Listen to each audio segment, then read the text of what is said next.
Mga mi, ito yung sinasabi ko sa inyo na shorts na may cycling, walking short, dry fit short, made of Taslan fabric, no? Stretchable din siya, no? Para kahit magbukang-kang ka na ganyan, hindi siya mapupunit ka agad. Tapos, dahil may cycling po siya, so, iwas Iwas silip, para hindi ka mabusohan, no?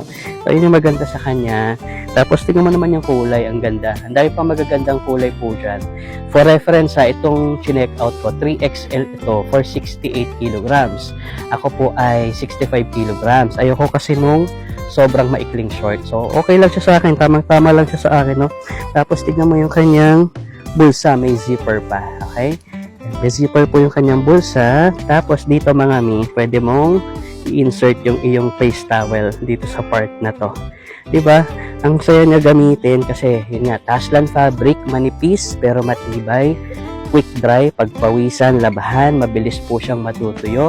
And at the same time, ayun nga, no, para sa mga ayaw masilipan po dyan, meron siyang cycling. So, kahit magbukang-kang ka po dyan, hindi ka masisilipan, no? Gamit itong ating Asia Shop unisex dry fit short. Kaya naman nasa may yellow basket na natin to para makapag-check out ka na rin.